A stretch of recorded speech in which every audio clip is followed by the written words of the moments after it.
Martinez. Welcome to another edition of Shaftesbury Society. We are coming to you, as we always do, live from the John Locke Foundation's headquarters in Midtown Raleigh. It is a very special Monday of a very special week. This is National School Choice Week, and that is a big deal to parents across North Carolina. It's a big deal here at the John Locke Foundation. Why? Because we believe it's important to empower parents to let them make the choice that is best for their particular child. And that's what we're doing across the country and here in North Carolina this week, bringing you the stories to show the real world firsthand experiences of parents who are dealing with kids with particular aptitudes or particular challenges and trying to match them up and having the ability to match them up with the school, the educational environment that meets their particular needs. We've got a great panel for you this week, as we always do. We're going to be talking about the empowering of parents, but also the fact that not everyone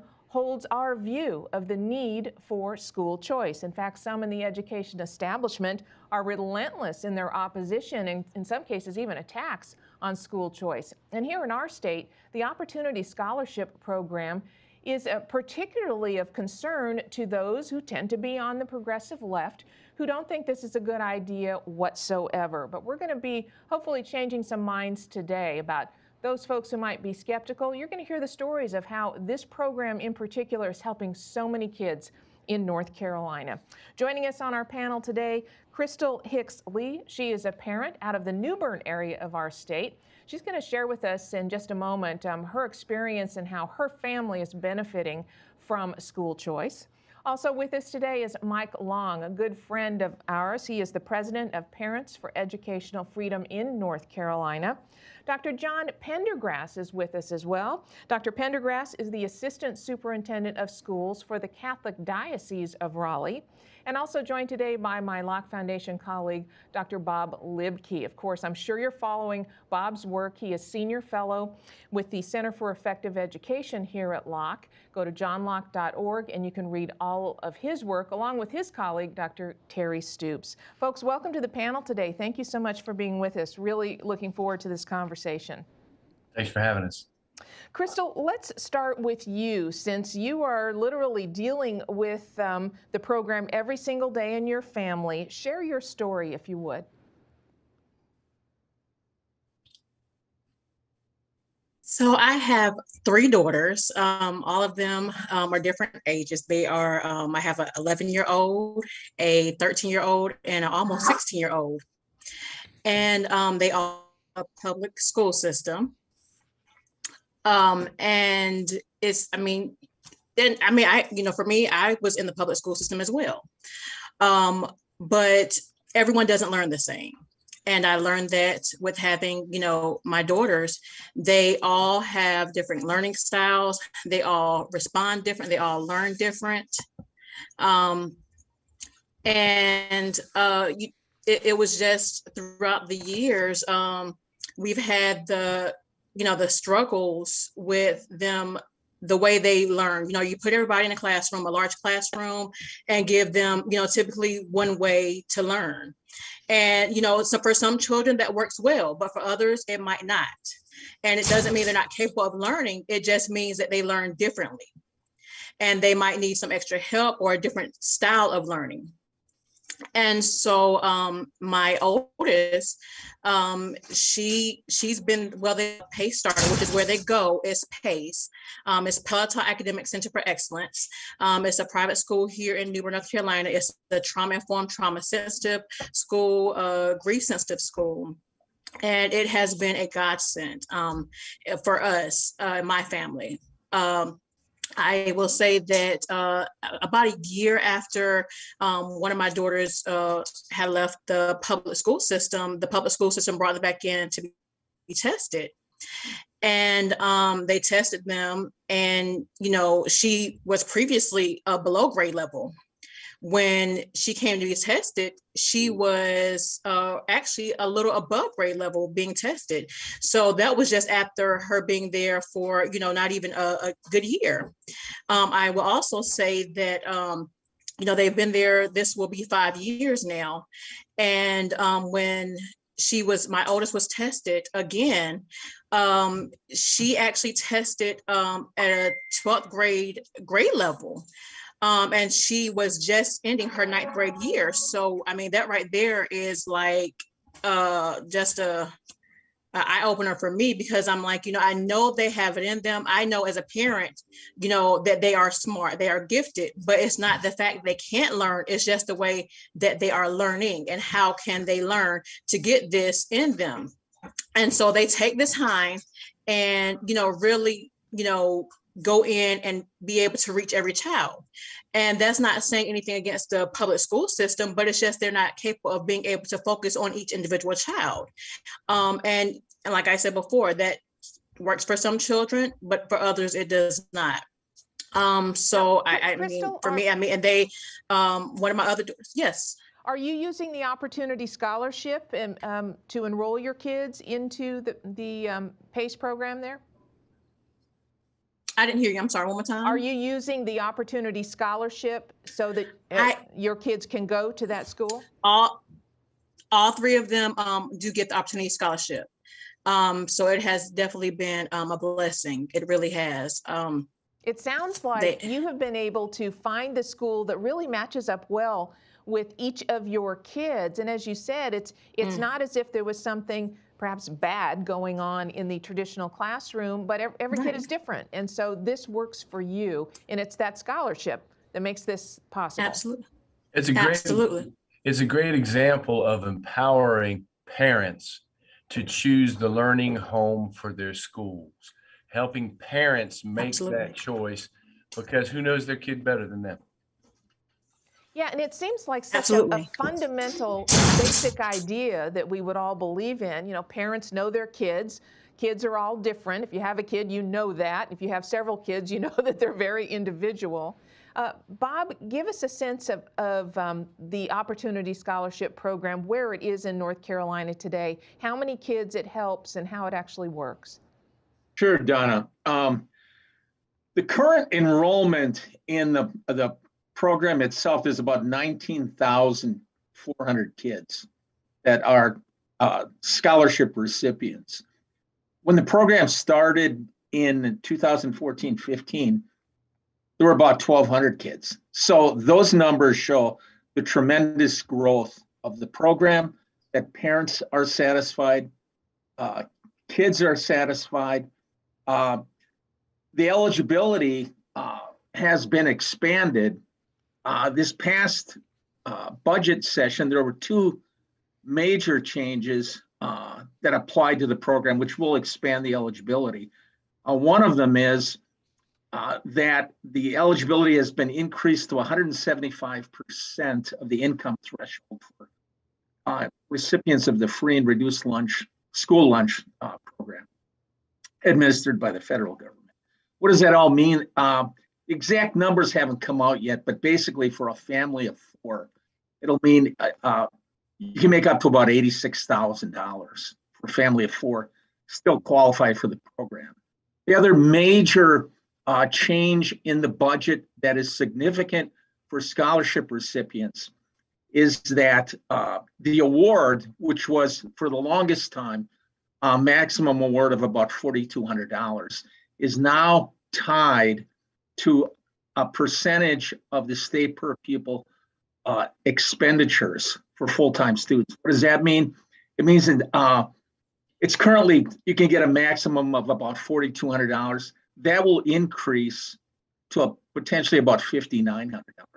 That's a big increase, but I think the legislature and all of us realize that the award had an increase since the program was started, and obviously with inflation, cost increases and so forth, the change was needed. So that will be really helpful to recipients. So those changes are good. There's a demand there. There's more demand, as Crystal, has discussed just how it meets a specific need of parents. It's doing a good job of that, and I think these changes will help the program to grow. Mike, I know that you and your organization are fierce advocates for parents in North Carolina. And one of the reasons is because you want to make sure that more people know about it, about the opportunities for their kids through these choice programs. But the other reason that you are so vocal and public, Mike, is because there are people who oppose this. Why is there opposition to something that really helps connect up kids with the learning environment that they need? I can't figure it out, especially when school choice brings so many wins to the table. We just heard one of 19,000 plus parents with the same story about how successful it has been for their child to be put in an educational institution that best fits their needs. That's an incredible win. But what Bob just explained of what the legislature has done in expanding the Opportunity Scholarship funding and broadening it out even more to more people is it's leveling the playing field for families to seek educational opportunity in North Carolina. There are so many that come to us and say, we're stuck. We're stuck in our community. We're stuck in the zip-coded school that is failing our children, and we have no way out until the Opportunity Scholarship came along. So it is creating economic opportunity for parents throughout the state. It's funding students. It's going directly to students and families, as it's already been mentioned. Who knows better how their child should be educated than their parents? It is their number one job, and it empowers them to do what is actually best for their children. It also saves the taxpayers money. When you talk about what Bob just mentioned, the legislature increasing it to $5,900, that's about $3,000 to $5,000 less than it costs to educate a public school student in the state of North Carolina. So it's actually saving the state money, and it's reducing what we've always heard is a major problem in the public schools, and that's overcrowded classrooms. It's reducing overcrowded classrooms. I could go on and on and on and on about all of the wins this brings, not only to families and parents, but to our state. And that's why I said it's very puzzling to me, although I think I do have the answer as to why there are many in Raleigh who are very much against this. You think you have the answer? Share. Well, politics. It threatens a system that has been in place for over 100 years, an outdated educational system that was established back in the Industrial Revolution. My goodness, we are in the age of technology today. And so it's a direct threat to that system because it takes the power from the system, the bureaucrats, and it empowers the parents and families. And so that's a direct threat to a political system. And so that's where we see the debate. That's where we see the politics.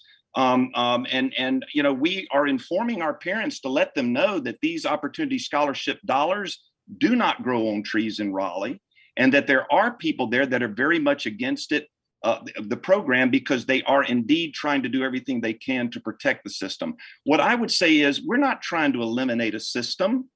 We need to reform the system. We need to make it better. And that's why I would be asking questions of those who are against Opportunity Scholarships. Why aren't you asking the question to the public school system as to why? Why are so many parents leaving that system for these alternatives? If you learn the reasons why they're leaving, it will allow you to focus on what you need to do better to better the public schools in North Carolina. We at Parents for Educational Freedom, we are for the public schools. We are all for the public schools, but we're also for private schools, virtual schools, Christian schools, home schools, charter schools. We're for all of that. It's what works best for parents. So if they would start asking the question why so many are choosing these alternative educational opportunities, it will help them learn what they need to do to improve theirs. And there's so many benefits from giving these parents this choice. I mean, my daughter was in Wake County schools and she needed smaller classrooms. Well, gosh, Partnership had smaller classes. Well, you go out to New Bern, the diocese goes across the 54 eastern counties of the state. There are some places where there isn't another school nearby, but is there a non-public school nearby? Is there something that would give that choice Maybe it's not an academic issue. Maybe it's a belonging issue. Maybe it's just smaller class size because my child has a hearing deficit or something very small.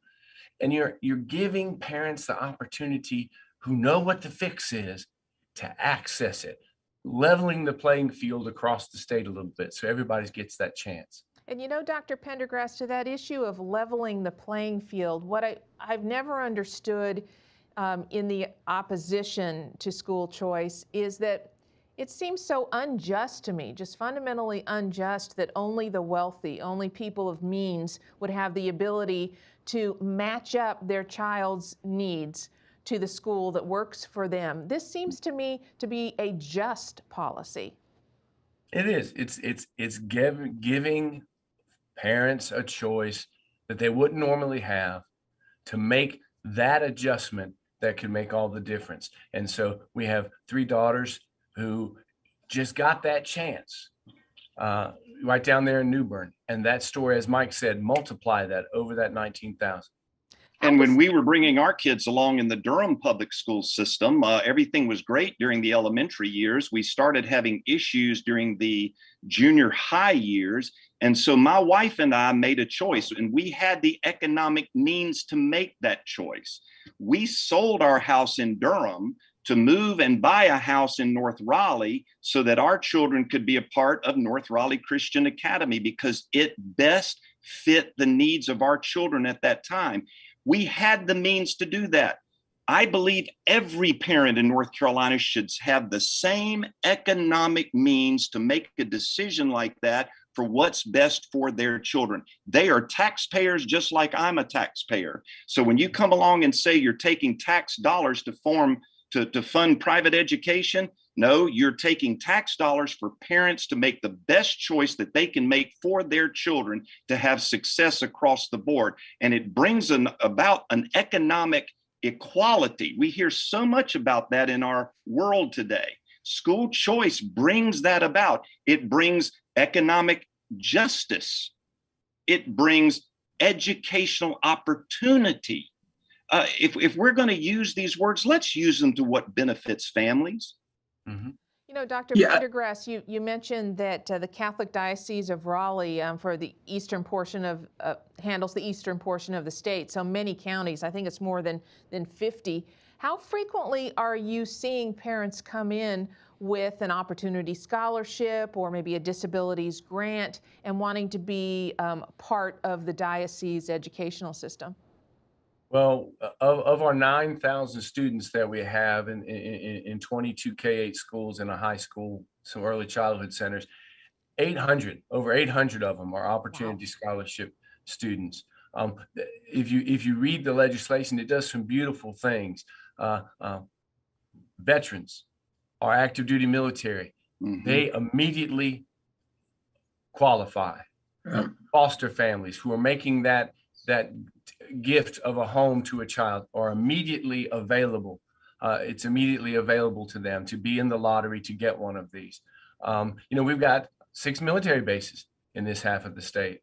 And so those families down there in New Bern, Goldsboro, Havelock, I mean, these places are, those people are already giving so much for us. And our state has, in wisdom, given them the opportunity to make that choice for their child. You know, Bob, Dr. Pendergrass just mentioned something interesting. He used the word lottery. That gets to the issue of the demand for this type of voucher. Tell us about that. How does it work and what is the demand? Are there parents who are eligible and would love to be able to receive an opportunity scholarship but simply can't because there's just not enough money left? Yeah, that's a sad reality for too many families, Donna. In the event that a school has more demand than they have slots, lotteries are held. And I would urge any family or anyone on this call to go to a lottery some night. You will get an idea of how important it is for parents to put their kids in a school that fits them. I went a few years ago, and it was an event that really I think, changed my life, because I saw many people who were closed out crying that evening, knowing that an opportunity, a good opportunity for their child was missed because their future was essentially reduced to numbers which weren't picked. Is that the way we want to, dictate or decide our children's futures? I mean, that's very sad. But the problem is, the bottom line here is that we don't have enough slots in the program. Now, as I said before, there have been provisions in the two provisions I referred to in the budget, which will help to expand that and grow the program. But still, the reality is that in cases where the demand exceeds the supply of the school, lotteries are held. They're held usually in the spring, and they're filled with hopeful people. But in many ways, there are a lot of people that go away disappointed, knowing that, what many families have the ability to put their child in a school that fits them, that is best for them, that they're going to have to wait another year. So it highlights, that parents want this program. Many parents want it, but it also highlights, the deep need in many areas for kids to be matched up in a school that best fits them. And because of that expansion, if there's a parent that didn't quite get in a year ago, I'm going to invite them to reapply this year, because there's a little more help out there, and this could be your year. Let me just add, there's 531 participating schools in 84 counties throughout North Carolina right now, and 498 of those schools have enrolled OSP students for the 21-22 school year. So yes, it is growing, and it continues to grow. There are so many factors that are leading to that, which I'm sure we're going to discuss, one of which is this unbelievable pandemic that's brought it all to the forefront of parents' minds. If there's ever a time where they need choice and opportunity, it is now. Crystal, help us understand a little bit more what was going through not only your mind as a parent assessing what it was your kids need, but what was going through your heart when you made the decision to apply for the Opportunity Scholarship, and then when you realized that your children indeed were going to receive the scholarship? For me at that time, it was just that I knew they needed something better, because I, like you said, your children. I knew they can learn, but it was not working for them. And so I knew that for me, I was not capable of doing the home school. But I knew it was something better. And so I applied, and it was a moment of just pure joy to know that they received it, and to see the difference that it made is amazing. And it, like you said, it's just the choice, being able to have that choice for your children. And I was glad I was able to do that. I have that choice and was given that choice through this Opportunity Scholarship. Do your children talk about the difference? Are they able to articulate to you what is better for them and the change this has made? Absolutely. They have said it time and time again. I would not want to be in public school. I don't want to be anywhere else but Pace. We love that. We love Pace. They talk about it all the time, all things they do. They're doing something all the time, even through the pandemic. They made sure they were always active. They're always engaged. They're doing some kind of activity. They're doing place-based education. They're doing, it's honestly just a whirlwind of of opportunities they have presented to them that they were not given when they were in public school. And I asked them one time, honestly, not too long ago, I said, would you want to go back to public school? Oh, no, please, never. I don't want to go back to public school. Because they have experienced both. So they know what, it is to be in public school, and they know what it is to be in private. And so, being in private, they would not want to go back to public ever, is what they said. Crystal, Donna, can I jump in here a little bit? Go ahead. This is a really important point. and what I'm getting at is parental satisfaction here. And parents go make these choices for different reasons, but it's really key, to get an idea of what's happening. Are parents satisfied, et cetera? I remember, I think in the fall of 2020, Ed Choice out of Indianapolis had done a survey of parents of choice programs in North Carolina. And I believe it was 75% of parents in the opportunities with children in the Opportunity Scholarship Program said they were very satisfied with their child's program and more satisfied than the program that they were previously left to enter the program. So that is consistent with our expectations. Obviously, I mean, there's different metrics for assessing satisfaction, re-upping to the program, waiting lists, but parental satisfaction with the overall program, how their child's doing socially, emotionally, academically, things like that. Those are the real things that I think we need to look at closely.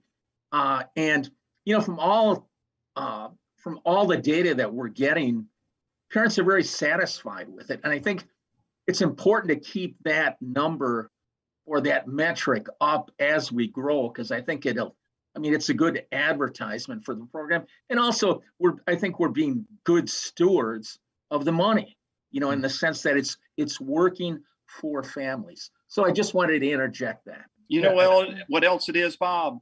It's the ultimate accountability for the program. Right. Our opponents continue to say there is no accountability to where these taxpayers are going, tax money is going, and what schools they're going to. That is a slap in the face of wonderful parents like Crystal and the 19,000 others that have made these choices and these decisions who know what's best. That is the ultimate accountability. That is the number one accountability.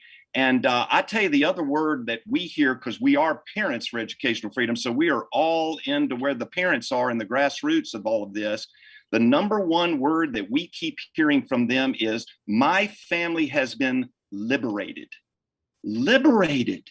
That's a big word when you are stuck in an area because of your the educational system that you have been assigned to because of your zip code. And you don't feel like you can get anywhere, and you begin to feel hopeless, and your child is not learning or being bullied, or all of these other issues that are going on in so many of our schools today. To be liberated. Oh my goodness. I wish we had a dime for every time we've heard a story like Crystal's.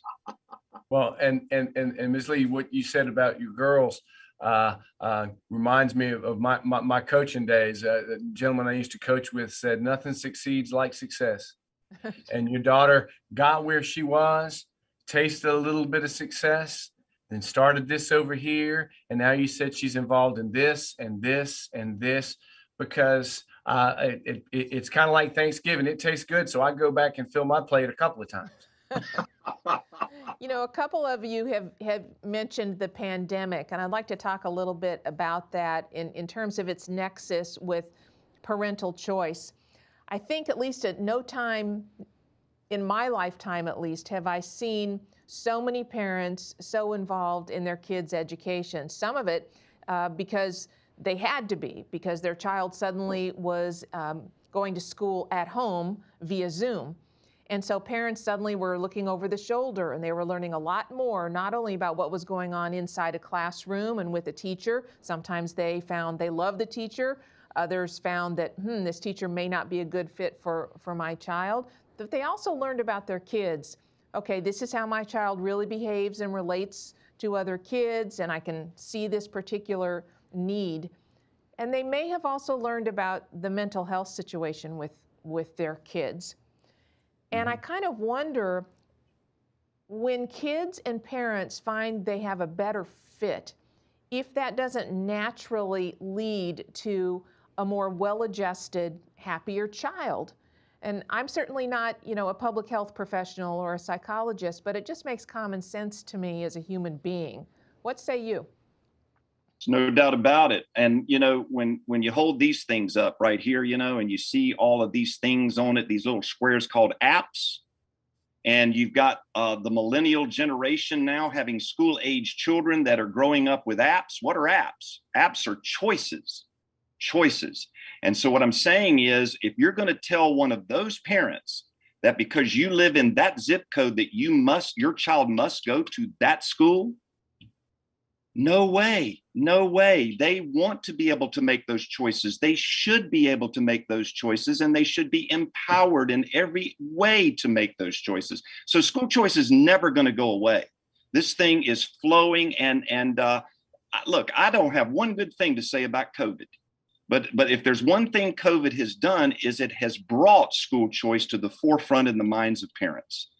Because it's their number one responsibility for their children. It's the raising and educating of their children. And when you close down the schools, when you're not prepared to meet the needs when they're closed, so many private schools did not even hiccup when it came to schools being closed because they were already set up virtually. See, this is what I mean by this will help all schools get better. School choice helps all of them rise. And that's the only, if I could say a positive thing about COVID, that's about it.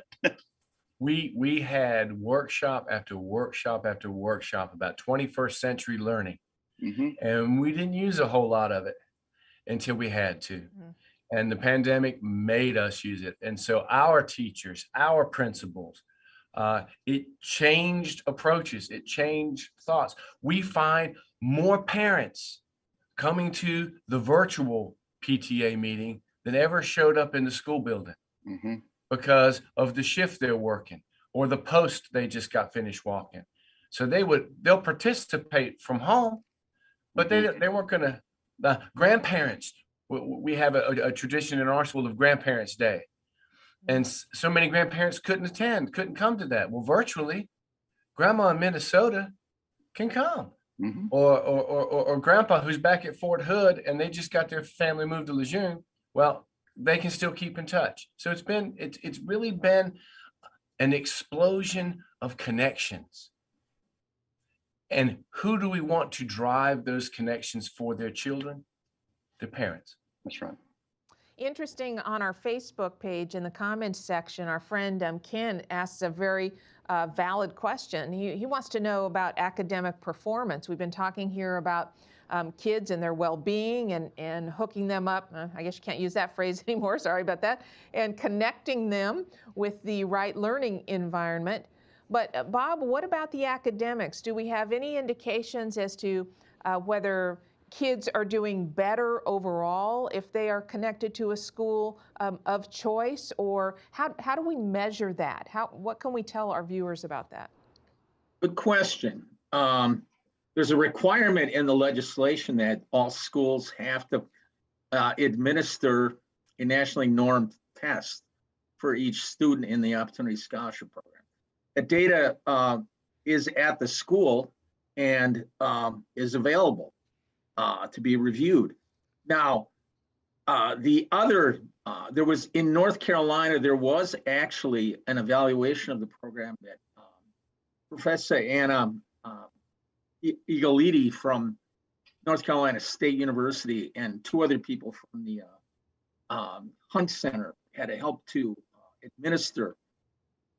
The bottom line of that program was that there were improvements in choice recipient outcomes in the area of math and a little bit in the area of reading.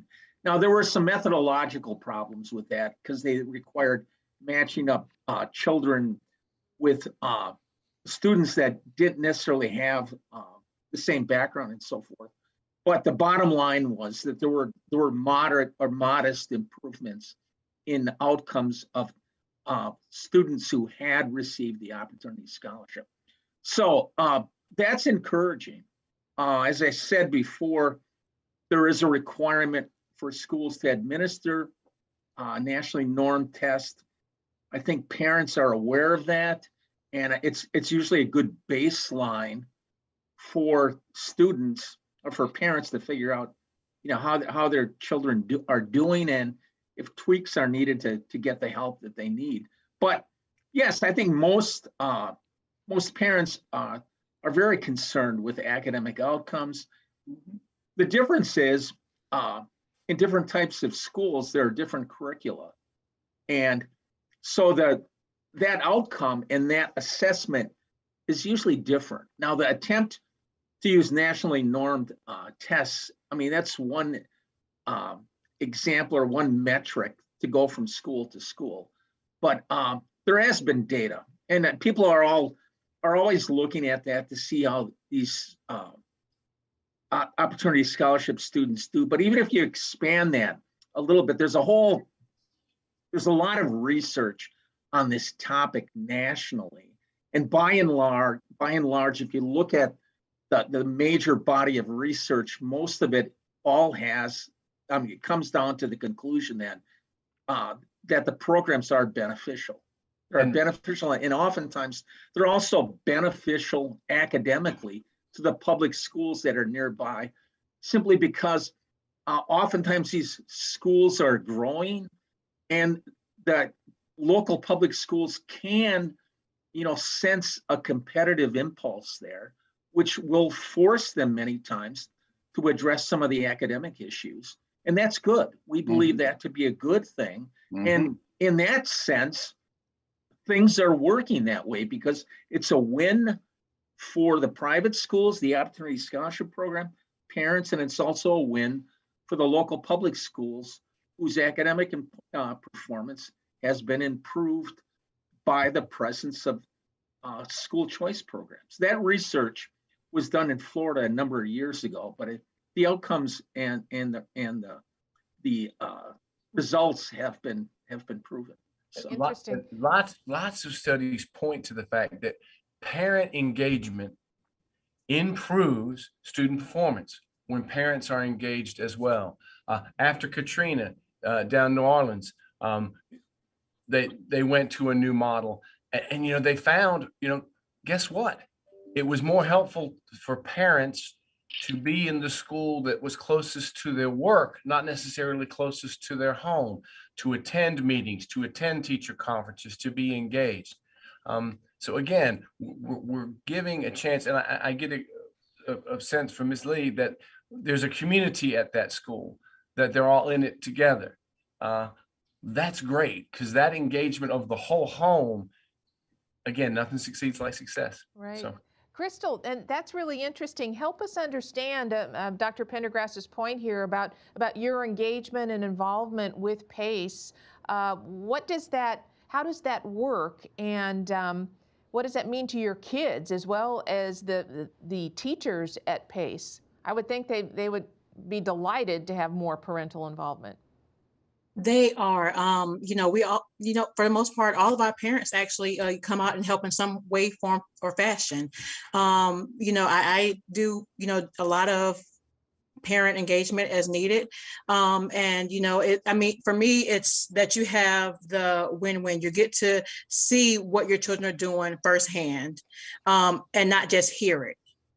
You actually get to see their progress and see what the school is doing and understand what the school is doing. So, and I'll be honest, with the public school, I did try to, engage as much as possible, but, you weren't in the classroom. You didn't walk, you didn't see it firsthand. You didn't really have the opportunity to do that parent engagement like you do with the private school, like they let you sometimes.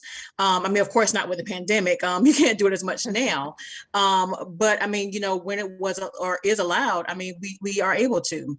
You get to know firsthand what's going on. You see it, you understand it. Like they said, you really get to know what your child is doing. You get to see the success for yourself and not just hear, oh, well, they're doing well. Well, what does that look like? What does well look like? They had a great day, they smiled, or, they, made 100 on this test that, for a child their age, they shouldn't make 100 on that test. But typically they would not. What does that success look like? And you get to see it firsthand. That's such a great point, how you just put that. What does well look like? What does that really mean? On the academic side, Crystal, have you found that your kids have gotten better at certain subjects, or have you just seen more of an overall greater interest in education? How is it manifesting itself? I would say honestly, overall, I know I was stating earlier that, they had, one of my daughters had to go back and be tested actually in the school system at one of their tests that she had previously tested on, and she was definitely way below grade level. And so when they brought her back after she had been at PACE to test her, she was right on grade level or a little above grade level. And so for them, it's like, what's going on, because I know we had this child, we know what she, was, getting before. And so they were able to see it for themselves, the school system themselves. This is the difference that it has made for my child. At the end of, and this is after the pandemic, through the pandemic, the end of her 9th grade year, they tested her again, because, well, not the school system, but the public school, the private school tested all of them actually, just to see where they were, because they always make sure they do those testings yearly. And so at the end of her 9th grade year, and a couple of subjects she graded in a 12th grade year. So it's like, wow. Yeah, So right, exactly. So you see the difference. You can see the difference, and because they take the time out to, cater to that child, the whole child. It's not the method of, well, what's wrong with you today? Okay, I can't focus on that because I have to do this with this child. I have to do this with this child. They take the time out with each child to figure out what's going on, because it could be that, today they came a little hungry, or they woke up late, so everybody's day was thrown off, and so they could not get their learning technique that they normally have, ongoing. And so they make sure they try to figure out what's going on. They take the time out with those children, and it makes a difference. They understand that teacher actually thinks about me as a person and not just another student in a big class of people. Donna, can I jump in here a little bit? Sure. I think this is another important point. What does success look like? That's different to different families, et cetera. Kids are all at a different place. They have different aptitudes. They come from different backgrounds, et cetera. Charter school parents, this may be a surprise to many, but most people think that the majority of parents leave public schools for charter schools for academic reasons. Some data that I saw a couple of years ago, it wasn't for academic reasons. It was for safety. And that's really important. That doesn't mean academics is not important, but it means that those parents that come to that school have other concerns as well. Their child may be behind, but it shines a light on, okay, where is this family? Where are they coming from? And if they feel safe, if their child feels safe, if their parents are comfortable with the environment, when that's happening, I believe that the learning and the other things done at the school, the child will flourish when all those other things are in line, i.e. parents feel safe, children feel safe. So we have to realize, again, kids are coming from different environments. Success will look different as a result of what that family looks, what factors are impacting that family. Again, we believe, everyone on this call, I believe, believes that the people best equipped to make those decisions are parents. And success looks different, but let's ask the parent what success looks like for their family. What are the factors that are impacting them, and what do they need to address? That's what the Opportunity Scholarship helps to do for parents. It empowers parents to basically answer those questions. I'd like to talk a little bit about the future and where the program Opportunity Scholarships go, and choice in general, where we go in North Carolina from here. But before I do that, I just want to let you know, got some really interesting comments from Don in the comments section of our Facebook page about this. And here are a couple of them. Don saying, safety is critical for child success. Academic outcomes are critical for the work we all do. And PACE created the bounce back zone to support scholars' mental health resilience. That's very interesting. So all of the different factors, to your point, Bob, every family is in a different place. Every child is in a different place. And so if whatever the parent determines is, this is the critical need right now for my child, by Becoming involved in the school choice movement, whether it's an opportunity scholarship or whether it's choosing a public charter school versus a public district traditional school, it's all about that parent being able to match up what their child needs at the moment. And that seems to me to be the crux of this, and gets me back to a point I made earlier. I don't understand why there would be opposition to, we all want to lift up every child. And if this is a vehicle for us to do this, why in the world there would be people who oppose it? I just don't understand. It's the protection of a failing system that is so out of date, it isn't funny. I've learned this in almost 40 years in education. I was a public school teacher, a private school teacher, a principal, a head of school. When I taught at Lowe's Grove Middle School in Durham, North Carolina, back in 1983, I had parents coming to my classroom saying, we just moved into the community and we're so happy to be a part of this school. Rah, rah, rah. That's great. Fast forward 35 years, I'm the head of school at Carmel Christian in Charlotte. I didn't have parents coming into my office saying, we just moved into the neighborhood and want to be a part of this school. I had parents coming into my office saying, this is my child. Here are my child's needs. Can your school meet my child's educational needs? I would explain what our school does. If the parent goes, that's perfect, then it was rah, rah, rah. We're glad to be a part of it. If it did not meet the needs of their children, they were going to go to the school down the street. And so that's what I mean by the growth is going to continue. This river is going to continue to flow. When you have the millennial parents and the school choice, they are looking for what best meets the needs of their children, not necessarily the assigned school according to my zip code. And I think we all agree academics probably falls number one in most choices, but there is a whole montage of reasons why so many parents want to pick a certain school for their children to go to. Why would we not encourage that across the board? I agree with you 100% on that assessment. Absolutely. I've even seen it in some of our schools being K-8.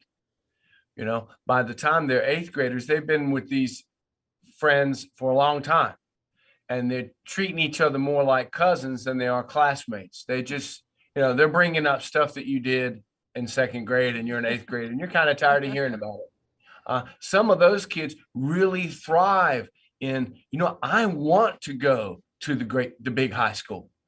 I want to go to, you know, Havelock. I want to go to Rose High because I've been in a small situation. I'm going to thrive better making that other choice. The point is we're getting the field level so that all parents can make that choice. And it is interesting that if you look at a lot of polling where you have parents who say, yes, I believe in the concept of choice and I want to have the options for my child, there are also a lot of parents who believe in choice but say, my choice, because it works for my child, is a traditional public classroom. So absolutely. You know, it's another, I think, myth about the choice movement that it is strictly anti-public traditional district school. That's why I want to make it perfectly clear in this presentation. We at Parents for Educational Freedom, we're not against the public schools. We're very much for the public schools. We want to see all schools get better. We are for charter schools, home schools, virtual schools, all across the board that can best meet those kids' needs. That's what it's all about. Now, when you are able to improve in one area, then the other area has to improve as well. So that's why we believe it does raise all boats, so to speak, in that analogy, because again, if I would challenge the public school educational system, go out and ask the question as to why so many North Carolina families are choosing another type of school for their kids. Ask those questions. Why is that happening in our system? Learn what those answers are and then improve the system based on that. It's what the customer demand is. And so meet that demand. Parents want what's best for their children. That's all you have to do. So it will improve all schools. Bob, where do we go here in North Carolina in terms of choice in general and opportunity scholarship program in particular? What's next to improve on our ability and our commitment to empowering parents? Good question. I think we, believe it or not, even though we've talked about demand with the program and so forth, there's a lot of areas in North Carolina that do not know about this program. There was some additional funding put in the budget to help with marketing the program, and I think that's really needed. So we're going to have to beat a drum on getting out to the public just the availability of the Opportunity Scholarship Program. I think when people hear about it, the applications will go up, et cetera. There is room for that. There's, as I said before, the program has been given additional funding over the next couple of years to expand because the need is definitely there. So number one, we need to beat a drum in areas that people don't know, people aren't familiar with the program, and those exist.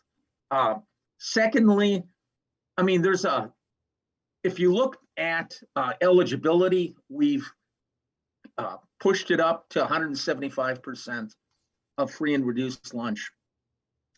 There's probably a lot of areas or a lot of things that can still be done to improve eligibility.